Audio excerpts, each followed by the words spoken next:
Welcome to strong dictation. Dictation 5 second बाद शुरू होगा। Ready start.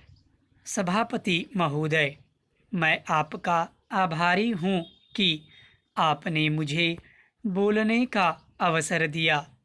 मैं कृषि और सिंचाई मंत्री के अनुदानों की मांगों का समर्थन करने के लिए खड़ा हुआ हूँ। मैं कृषि मंत्री को बधाई देना चाहता हूँ कि आज पहली बार खेती की तरफ कुछ ध्यान दिया गया है और गांव तथा खेती को प्रधान बनाने की बात कही गई है।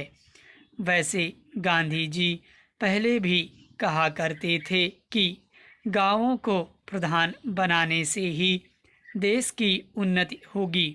गांधी जी से मेरा तात्पर्य महात्मा गांधी से है, श्री साठे साहब के गांधी जी से नहीं। जिस व्यक्ति ने देश को तबाह किया है, अगर उसको थोड़ी देर के लिए रोका गया तो साठे साहब को बेचैनी हो गई और उन्होंने काम रोको प्रस्ताव पेश कर दिया। जब हम लोग जेल में 19 महीने रहे, जहां हमारे कई साथी मर गए, तब साठे साहब की आत्मा कहाँ सो गई थी। वे उस समय भी तो लोकसभा के सदस्य थे। महोदय, अन्य लोगों की तरह किसानों की भी बुनियादी आवश्यकताएं होती हैं। मैं पिछली सरकार से पूछना चाहता हूँ, क्या उसने पिछले 30 साल में किसानों की किसी समस्या को हल किया? क्या किसानों के लिए भोजन की ठीक व्यवस्था हुई? किसान अच्छा अन्न पैदा करता है, लेकिन कुछ अधिक पैसा पाने की इच्छा से वह उसको बाजार में बेचता है और स्वयं मोटे अन्न पर अपना गुजारा करता है। इसी तरह 30 साल के शासन में किसानों के लिए स्वास्थ्य का कोई प्रबंध नहीं हुआ। मैं नहीं समझता कि गांवों में किसानों की सुविधा के लिए कोई अस्पताल खोले गए हैं। गांवों में 10-20 मील पर अगर कोई अस्पताल खुल गया हो तो उसकी दवाओं के बारे में जांच करने की आवश्यकता है। जब तक हम किसानों को शिक्षित नहीं करेंगे, तब तक देश की प्रगति नहीं हो सकेगी। देहातों में हर जगह शिक्षा संस्थाएं भी खोलने की आवश्यकता है। बड़े बड़े शहरों में ऋण दिए जाते हैं, घर बनाने की भी स्कीम चलाई जाती है, लेकिन देहातों में किसानों के लिए न कोई ऋण दिया जाता है और न कोई घर बनाने की स्कीम चलाई जाती है। मैं सरकार से निवेदन करूंगा कि किसानों के रहने के लिए कोई व्यवस्था अवश्य करने की कृपा करें।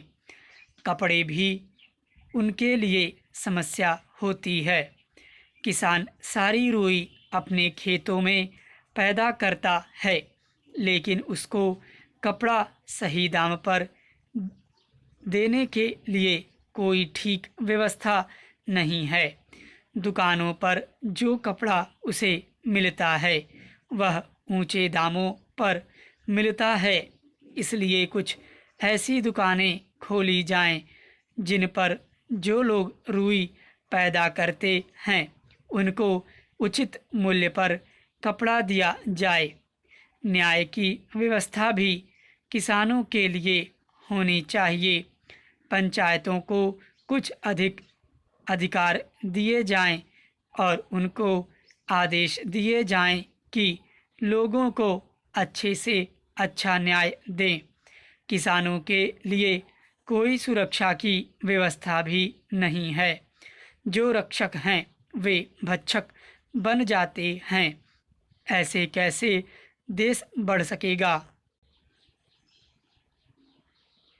बहुत दिनों के बाद इस क्षेत्र में इतने लोगों से और ऐसी सभा में जहां सभी राज्यों के लोग आए हुए हैं, आज मुझे दो शब्द कहने का अवसर मिला है।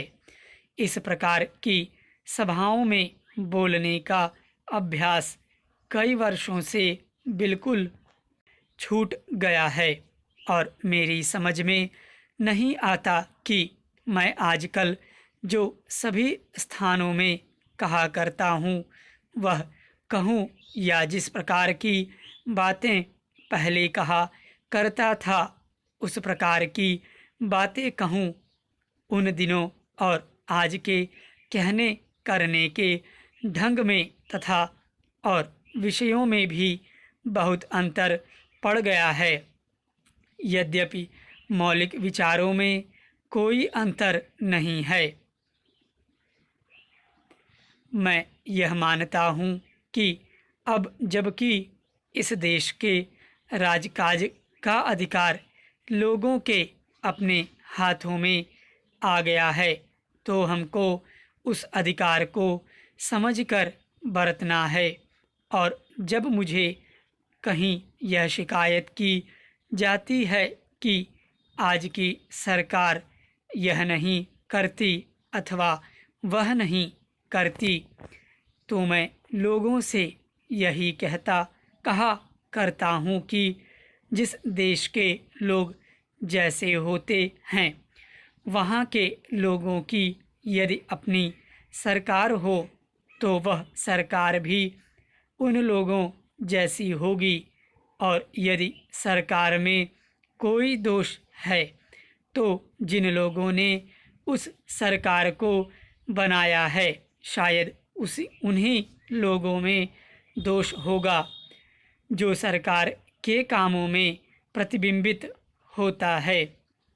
मैं जब यह कहता हूँ तो बहुधा लोग यह भी कह बैठते हैं कि यह सब सरकार की गलती को छिपाने और उसका दोष लोगों के सिर मढ़ने का एक उपाय है। बात भी कुछ हद तक ठीक है, परंतु साथ ही हमको यह भी मानना होगा कि यहाँ लोकतंत्र है और अपना शासक चुनने का अधिकार जनता के हाथ में है। यह यदि उस अधिकार को भली प्रकार काम में लाएगी तो ही सरकार उसकी इच्छा के विरुद्ध कोई काम अधिक दिनों तक नहीं कर सकती। लोकतंत्र की अपनी यह विशेषता है कि यदि वह ठीक प्रकार से चलाया जाए तो वह जनता की अभिलाषाओं को प्रतिबिंबित कर सकता है। इस देश में बहुत दिनों के बाद या यदि यह कहा जाए कि वह प्रणाली पहली बार चालू हुई है तो भी गलत नहीं होगा, क्योंकि हमारे पुराने गणराज्य आज के गणराज्य की तुलना में बहुत छोटे थे। उनका विस्तार बहुत कम था और लोगों पर दूर तक प्रभाव भी नहीं पड़ता था। उस समय का समाज भी दूसरे प्रकार का था। उस समय के साधन आज के दूसरे प्रकार के साधनों की तुलना में बहुत ही पिछड़े हुए थे। आज का भारत गणराज्य संसार का सबसे बड़ा गणराज्य है और यह प्रयोग बहुत बड़े पैमाने पर किया जा रहा है, इसलिए इसमें भूलें भी हो सकती हैं और ऐसे दोष भी देखने में आ सकते हैं जिनको दूर करना आवश्यक है। आज के जो झगड़े हैं मैं एक प्रकार से उनमें तटस्थ रहा हूँ। लोगों ने चुनकर मुझे एक पद पर बैठा दिया है। उस पद पर रहते समय मेरा यह धर्म है कि मैं अपने को दलगत राजनीति से तटस्थ रखूं, यही होना भी चाहिए। स्टॉप।